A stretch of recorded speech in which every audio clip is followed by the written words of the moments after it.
Então, mais uma vez, boa noite a todos.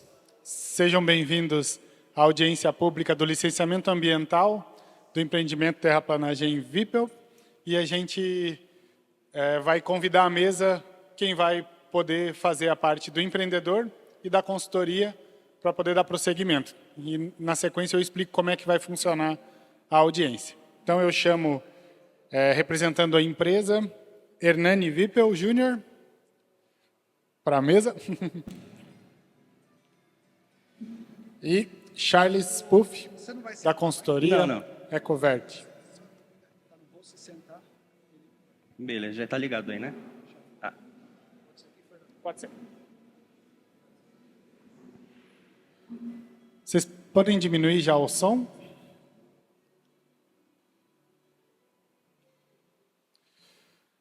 Então, explicando um pouquinho como funciona a audiência pública de licenciamento ambiental, o objetivo que a gente está aqui hoje, ele faz parte do rito do licenciamento.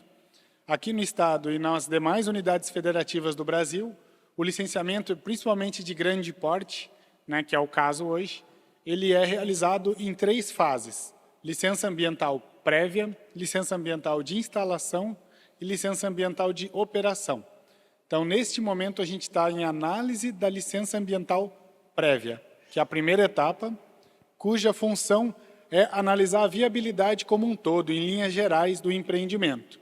E quando o empreendimento, então, ele é de porte grande, complexo, potencial poluidor ou impactante da natureza, é obrigatório, então, a realização de uma audiência pública para apresentar um resumo do projeto e dos estudos ambientais que foram realizados. Então, a gente está aqui para ouvir a consultoria explicar os estudos que foram realizados, impactos que foram medidos, entre outros, e o empreendedor, então, qual é o projeto que ele pretende naquela área, né? Após essa primeira parte, onde vai ter as apresentações, que são de 15 minutos para o empreendedor e 45 para a consultoria, né? Um pouquinho mais, um pouquinho menos, não tem problema. A gente vai ter um intervalo de 15 minutos, onde todo mundo pode fazer, então, perguntas. Lá atrás, eu não sei se vocês vão trazer para frente, a consultoria depois, tem listas para você escrever ou mesmo marcar pergunta oral. Quem marca pergunta oral, eu vou chamar na hora que a gente abrir a segunda etapa para poder fazer a pergunta, então, que vai ser respondida por alguma das partes.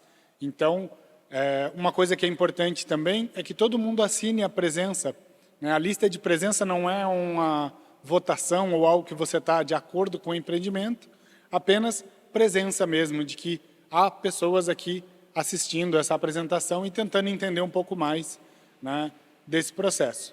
A equipe técnica de análise do Instituto do Meio Ambiente, lá em Florianópolis, né, toda essa documentação e a filmagem vai ser anexada no processo, para que se complemente, então, a visão da equipe técnica sobre o empreendimento. Então, é muito importante a audiência pública por causa disso, né? Aqui, a audiência pelo regimento, ela tem até 4 horas de duração, né? Dependendo da quantidade de perguntas do debate depois. Deixa eu ver se eu esqueci algo. Nas perguntas, é importante sempre colocar o seu nome, né? Mesmo que seja oral ou na pergunta escrita, para que eu leia, colocar o nome de quem está perguntando. Cada participante tem 3 minutos, também um pouco mais, um pouco menos, não tem problema, para fazer a pergunta, e depois vai ter direito a uma réplica depois da resposta, que é de 5 minutos para a consultoria ou empreendedor. Após, né, o término da audiência, esses documentos então serão juntados ao processo de licenciamento, só que ainda vai se permanecer aberta a audiência por 7 dias. Caso alguém ainda tenha alguma dúvida, pode encaminhar na ouvidoria do Estado, que vai vir para o IMA, ou mesmo encaminhar ao empreendedor, à consultoria, né, essas dúvidas para serem tiradas e também vão compor o processo. Eu acabei chamando, falei os nomes, mas não me apresentei. Eu sou Fernando Bombardelli, eu sou gerente de licenciamento de infraestrutura do Instituto do Meio Ambiente de Santa Catarina e estou representando a presidente Sheila, então, para a realização desta audiência. Vou passar a palavra, então, para a empresa e a consultoria, e a gente abre aquele período, então, de 1 hora para apresentação.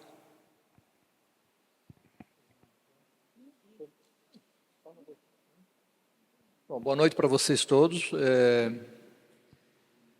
Eu vou chamar o nosso engenheiro, o Pedro, para fazer a apresentação do RIMA e dar todos os detalhes do projeto. Então, Pedro, a palavra é tua. Boa noite. Espero que estejam todos bem. Eu agradeço a presença de todos aqui nesse dia para prestigiar essa apresentação do relatório de impacto ambiental da atividade de lavra a céu aberto por escavação proposta pela terraplanagem Vipel. No caso aqui, como empreendedor, temos a terraplanagem Vipel, representada pelo senhor Hernani Vipel Júnior, e a empresa de assessoria técnica Ecovert Engenharia, representada pelo Charles Roberto Puff. O RIMA ele foi elaborado pela nossa equipe técnica, representada pelo Charles Roberto Puff, com participação do engenheiro civil Matheus Puff, a Bruna Valim, engenheira florestal, eu, Pedro Henrique Gomes, engenheiro sanitarista e ambiental, a Luísa e o Felipe Guimarães, ambos arquitetos e urbanistas, e como apoio administrativo, a Denise e o Christian. Basicamente, o nosso processo aqui do relatório de impacto ambiental, nós traremos, primeiramente, a caracterização do empreendimento, trazendo para dentro da nossa legislação incidente aqui, tanto pelo município de Itajaí quanto pelo estado de Santa Catarina, buscando verificar a viabilização desse empreendimento. Após constatar essa viabilização, nós iremos realizar o levantamento desses aspectos e desses impactos ambientais associados à atividade de lavra a céu aberto. Dentro desses aspectos ambientais, iremos avaliar tanto o meio físico, o meio biótico e o meio socioeconômico, verificando ali e avaliando os impactos ambientais associados a essa atividade. Após essa avaliação, nós iremos propor esses programas ambientais e justamente essas medidas de mitigação e de compensação, realizando esse monitoramento para, então, apresentar essas considerações finais quanto a esse processo de mineração. Primeiramente, pessoal, eu gostaria de trazer uma caracterização do município de Itajaí. Então, aqui, no município de Itajaí, temos um clima mesotérmico subtropical úmido. A temperatura ali, média anual gira em torno de 15 graus a 27 graus Celsius. A velocidade média dos ventos gira em torno ali de 6,3 km por hora. E como eventos extremos, nós temos as enchentes e as inundações, Então, justificando a implantação dessa atividade aqui no município de Itajaí e no bairro Caianduba, essa atividade de mineração ela é um termo que abrange esses processos, atividades e indústrias, justamente com o objetivo de extração dessas substâncias minerais a partir da disponibilidade desses depósitos de minerais. Então, a economia brasileira ela sempre teve essa relação íntima com esses processos minerais. E, de acordo com dados do IBGE, a extração mineral ela pertence a aproximadamente 3 a 5% do produto interno bruto. Então, justamente assim, nas sociedades industrializadas, segundo ali dados federais, cada indivíduo consome ali cerca de 10 toneladas de minerais ou produtos à base de mineral por ano.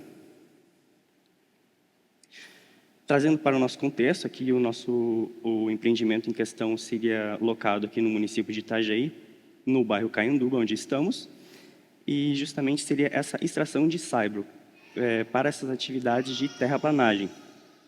Então, ela é uma atividade econômica, justamente buscando o desenvolvimento dessas atividades, trazendo esses agregados para a construção civil, justamente beneficiando esses setores de habitação, saneamento e transporte. O aumento populacional que hoje estamos crescente, esse aumento crescente da nova demanda por esses insumos e produtos, justifica principalmente o desenvolvimento dessa atividade aqui no nosso município, principalmente aqui no bairro Caianduba. Então, a localização dessa área, ela configura como um bom escoamento por pertencer a um local de fácil acesso à rodovia BR-101 e possibilitando essa oferta e a demanda, disponibilizando esse produto para municípios como Blumenau, Itajaí, Balneário Camboriú.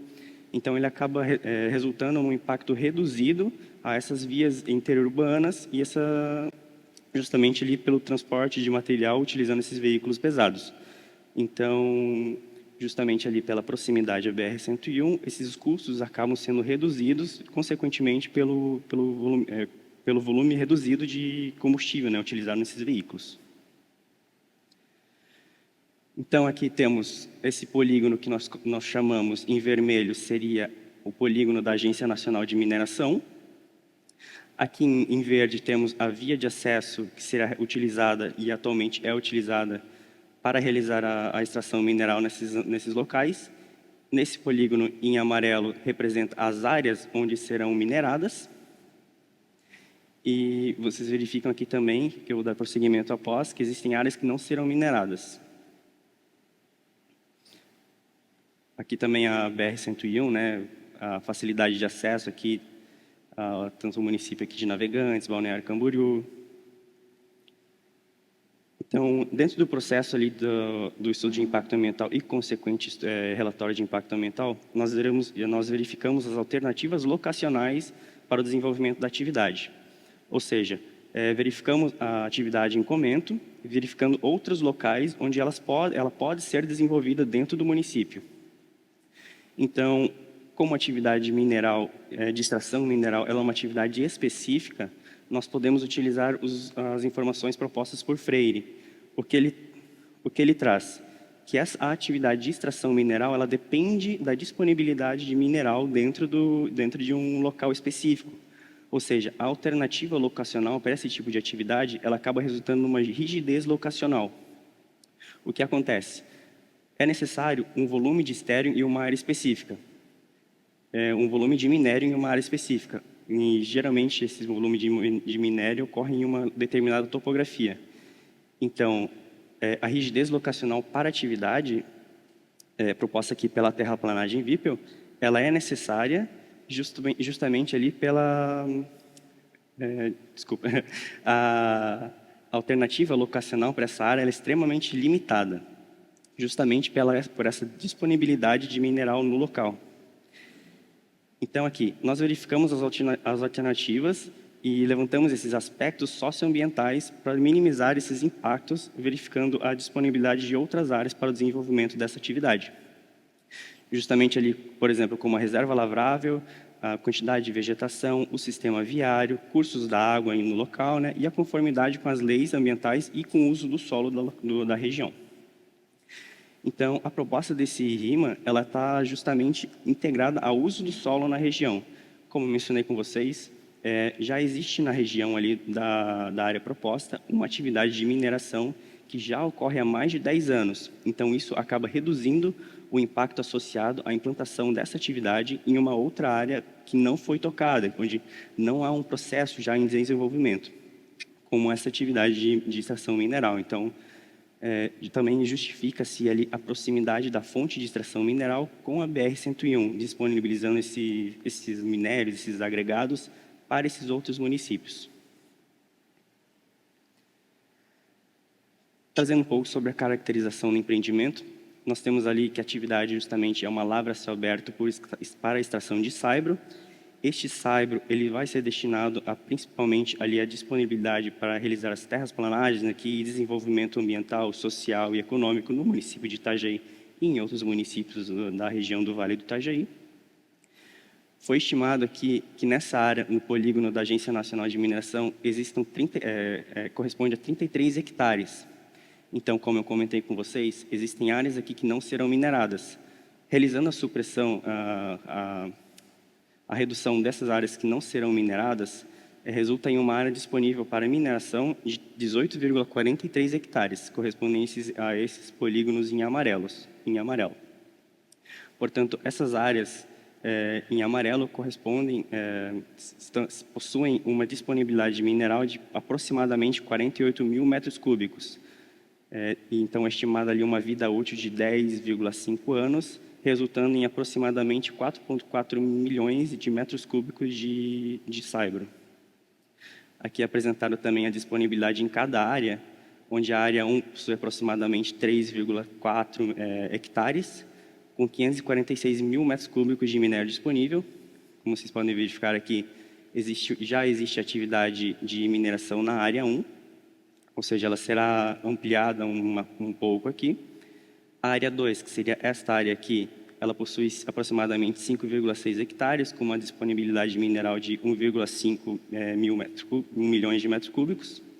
e pertencente à área 3 aqui, que seria correspondente a 9,5 hectares, com uma quantidade de mineral aí disponível de aproximadamente 2,4 milhões de metros cúbicos. Então, o método de exploração desse mineral ocorrerá através do método de escavação mecânica por lava a céu aberto, e em costas com aproximadamente entre as cotas 20 e 110. E esses taludes, que seriam essas partes aqui, ó, eles terão uma altura de 10 metros, onde as bermas, que são essas partes mais retas, possuirão 7 metros, e a angulação entre eles seria de 45 metros. Então, foi realizado ali um estudo geológico para verificar a disponibilidade mineral do local, onde foi constatado que existe aproximadamente 30 centímetros de material estéril recobrindo essa jazida de minério, né? Ou seja, verificando ali, utilizando todas as 3 áreas que é proposta ali para a exploração, foi constatado que o volume de decapagem ou desse material estéril é de aproximadamente 55 mil metros cúbicos. Para executar essa atividade, então, esses estéreis eles são retirados, posicionados temporariamente em um local e serão reutilizados para a reconformação das bancadas finais. E esse material que será retirado ali, o saibro em si, será retirado, colocado no caminhão e já direcionado para o produto, para o consumidor final. Ou seja, só haverá a extração desse minério a partir do momento em que houver um contrato firmado para a demanda deste minério. Não ocorrerá retirada para armazenamento temporário, para depois encaminhamento para o destino final. Aqui tem um fluxograma básico, né, onde ocorrerá a decapagem e transporte desse estéreo. O armazenamento dele será posicionado temporariamente ali perto de onde ele foi desagregado. Então, após isso, ocorrerá a desagregação, o transporte, para ser, então, utilizado nesses aterros, como eu mencionei.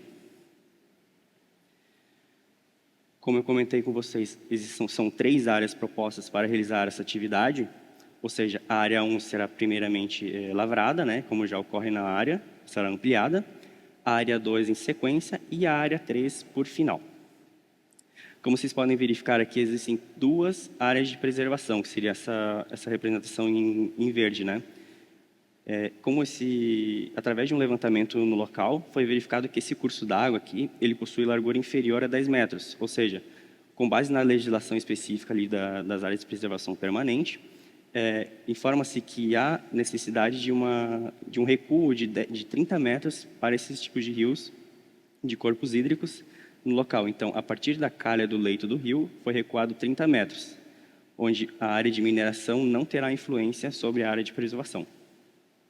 Também é importante mencionar as nascentes que ocorrem ali na morraria. Então, como vocês podem verificar aqui, a nascente e a área de preservação de 50 metros, elas não possuem influência na área proposta para a mineração, assim como a área de preservação por topo de morro, que ela ocorre acima na cota 123 metros no local. No que se refere à supressão de vegetação, foi verificado que será necessário aproximadamente suprimir 161 mil metros cúbicos de vegetação secundária em estágio médio de regeneração natural. Com base na Lei 11.428 de 2006, em áreas urbanas consolidadas como a área local, é permitida a supressão de até 70% dessa tipologia de vegetação no local.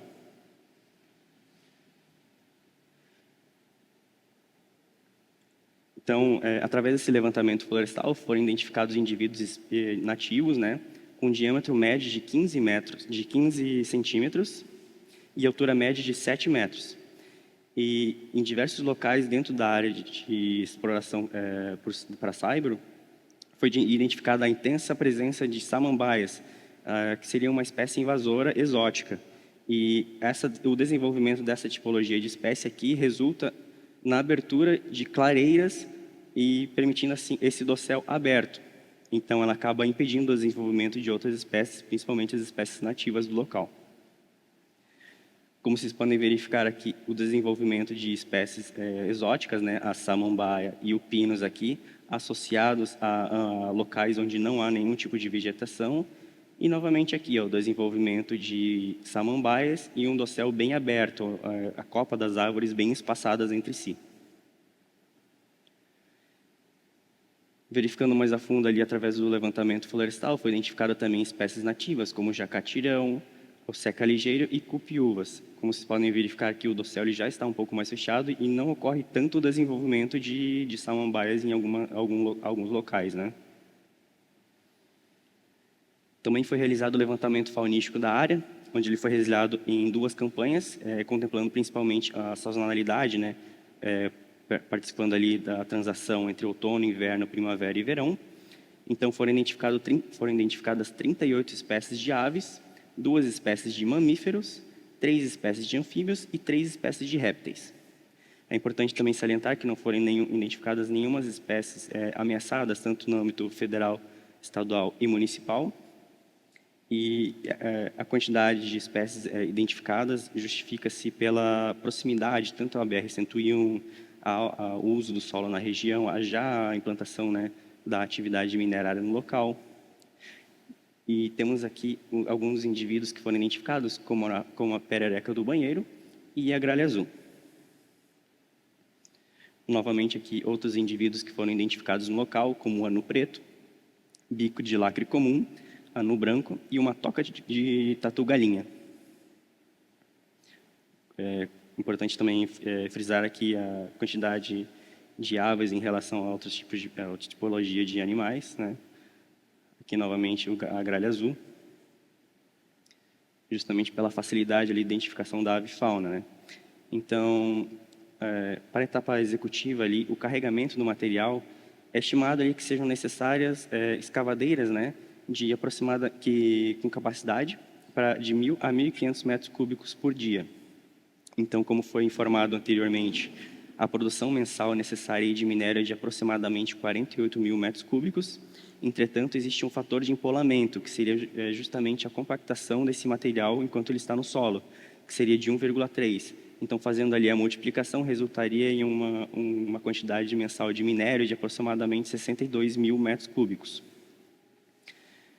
Portanto, foi estimado ali que serão necessárias 3 escavadeiras hidráulicas para carregar esse material sem maiores problemas. No que se refere ao transporte, serão utilizados caminhões basculantes, aproximadamente ali em torno de 10 caminhões, com uma capacidade mínima de 7,5 metros cúbicos.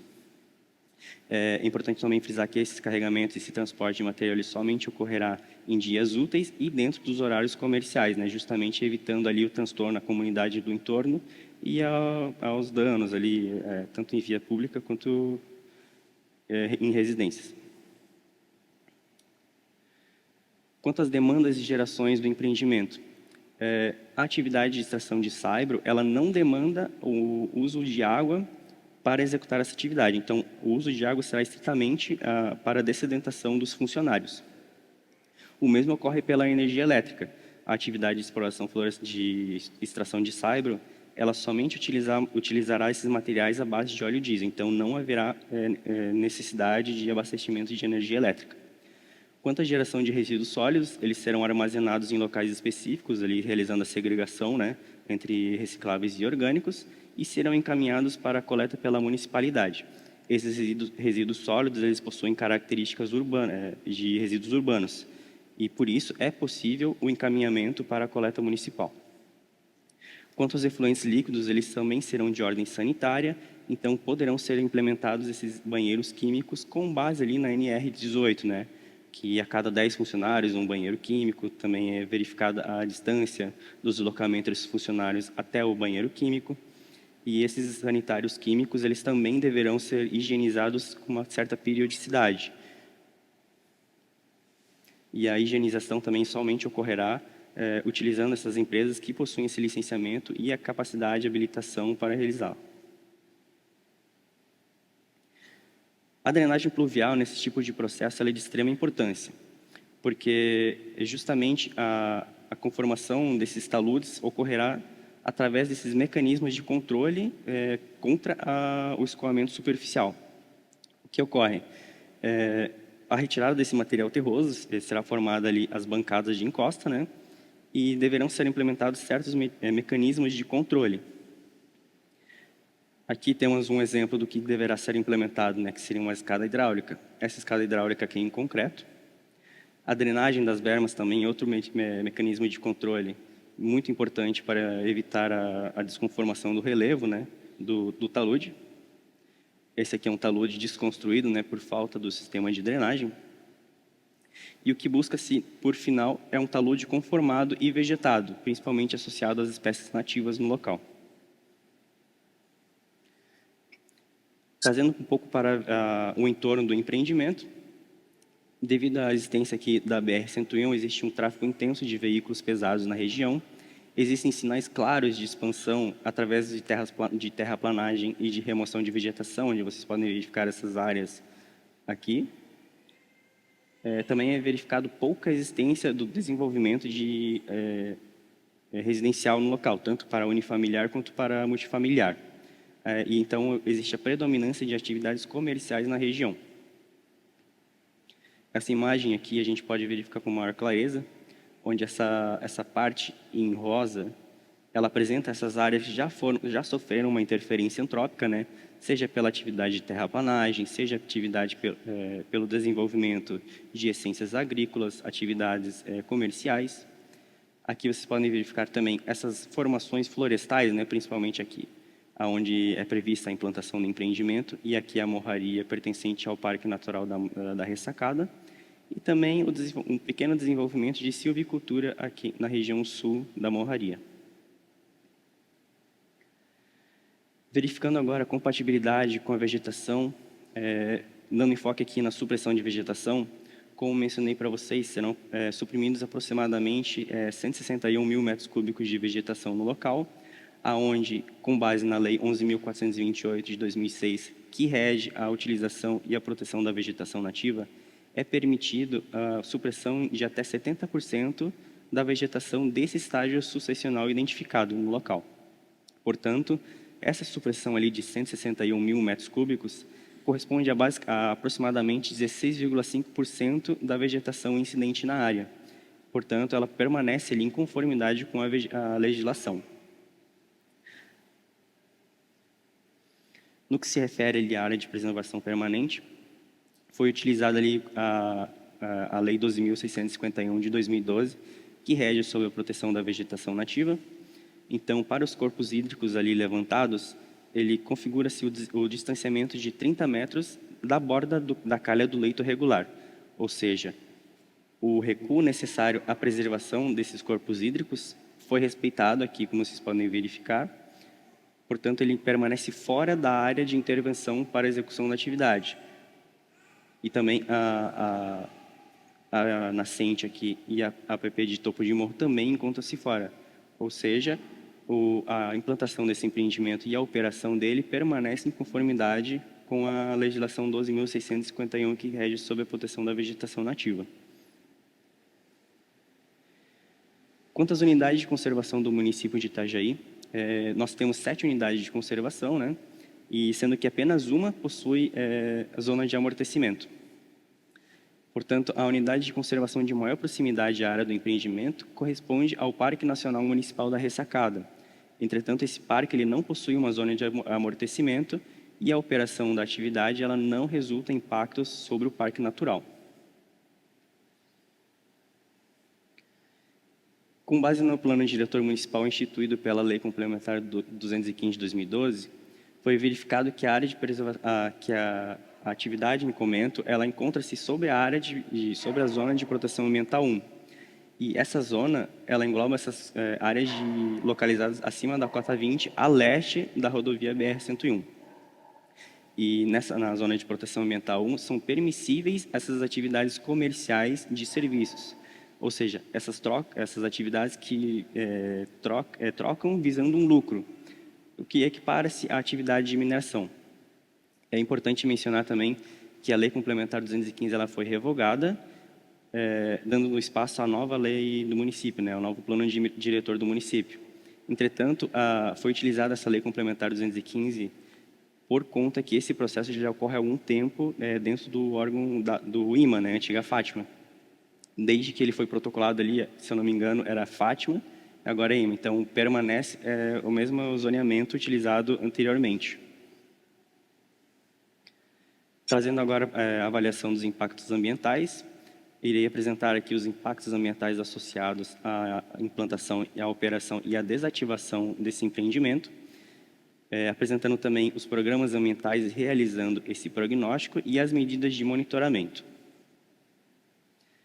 Então, ali, com base nos critérios de categoria do impacto, ali, foi verificado justamente a intensidade desse impacto, trazendo ali para a categoria, seja positivo ou negativo, a área de abrangência ou amplitude, que seria local, regional ou nacional, a frequência ou prazo do efeito, que seria temporário, cíclico ou médio prazo ou permanente, a probabilidade de ocorrência, que seria pouco provável, provável ou muito provável, e o tempo, que seria a causa, versus o efeito, que seria imediato, médio prazo e longo prazo. Portanto, foram identificados 20 impactos ambientais, sendo 7 impactos positivos e 3 impactos negativos. Desses 20 impactos, 15 impactos foram identificados durante a etapa de instalação do empreendimento, 18 impactos durante a operação do empreendimento e 7 impactos durante a desativação do empreendimento.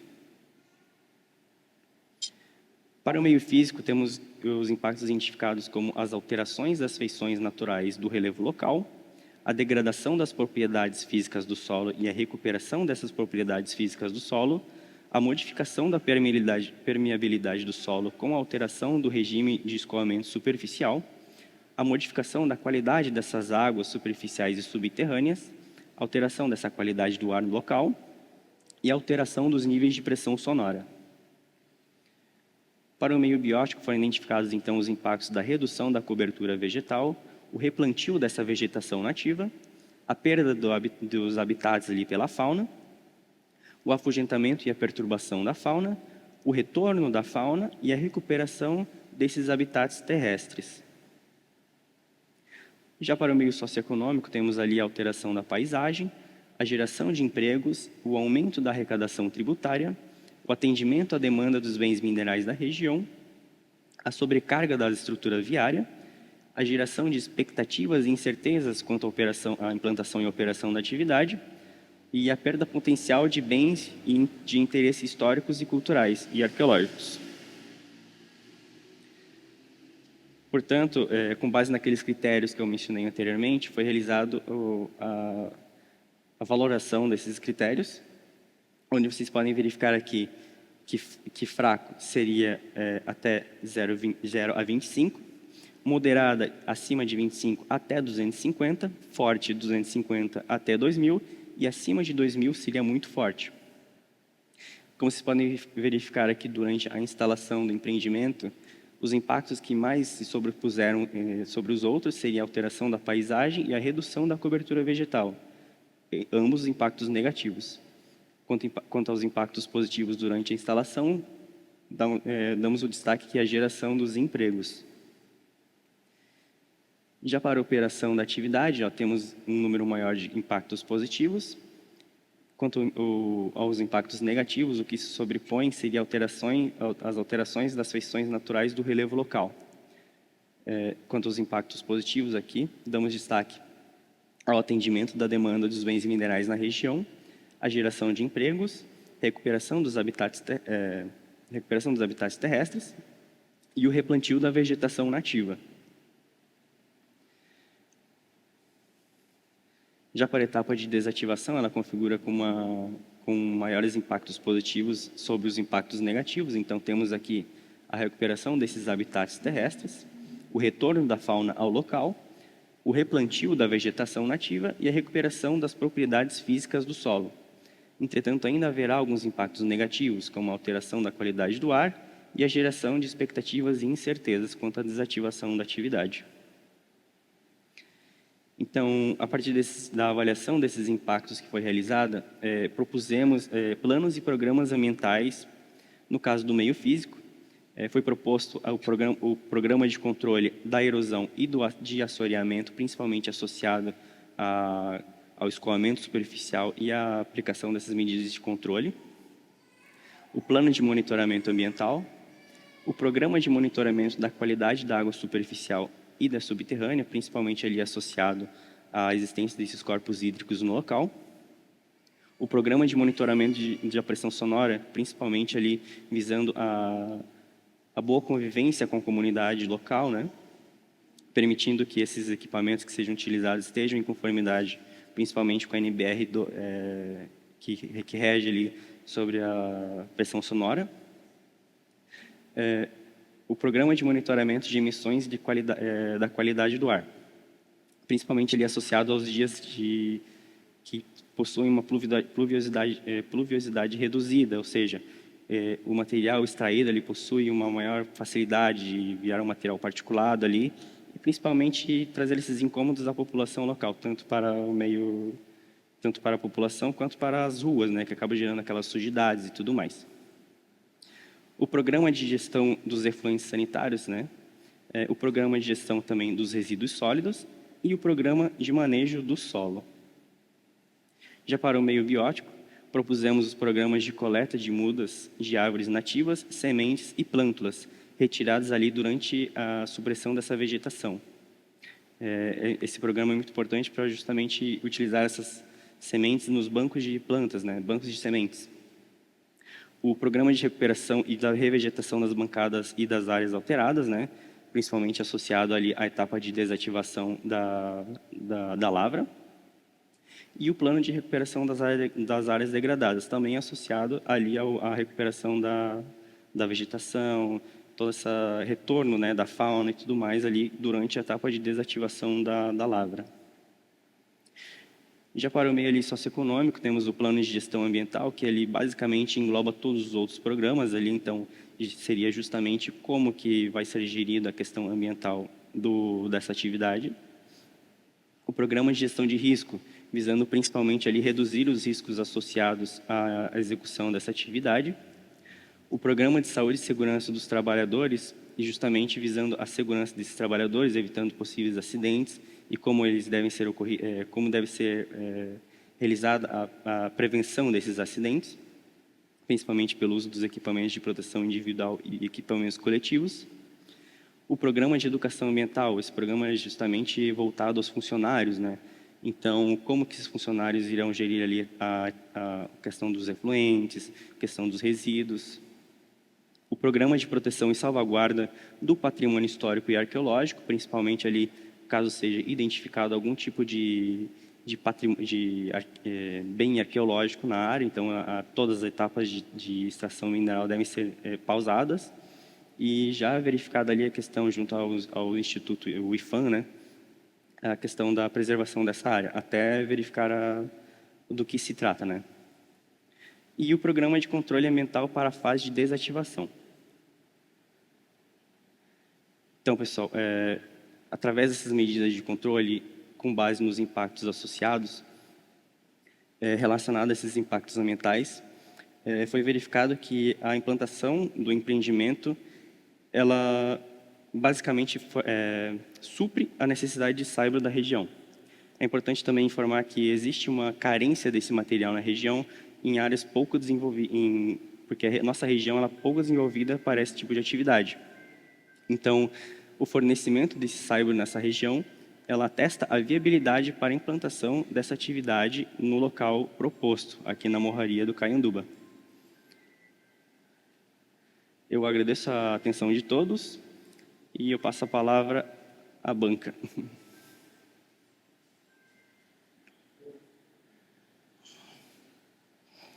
Olá, obrigado pela apresentação. Então, agora a gente inicia aquele intervalo de 15 minutos, onde vocês podem fazer as perguntas lá atrás na mesa, tem as fichinhas de perguntas, e a gente retorna, então, depois para essa troca.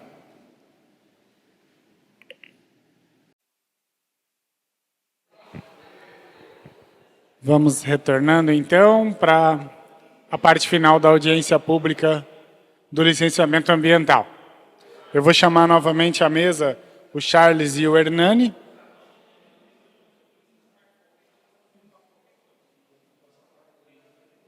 Foi embora ou... Ah, não, tá ali.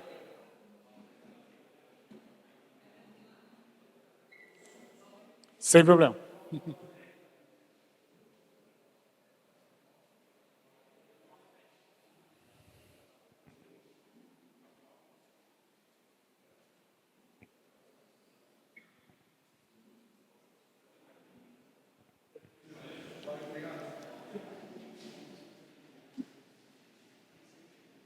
Bom, a apresentação deve ter sido bem clara, não tivemos perguntas.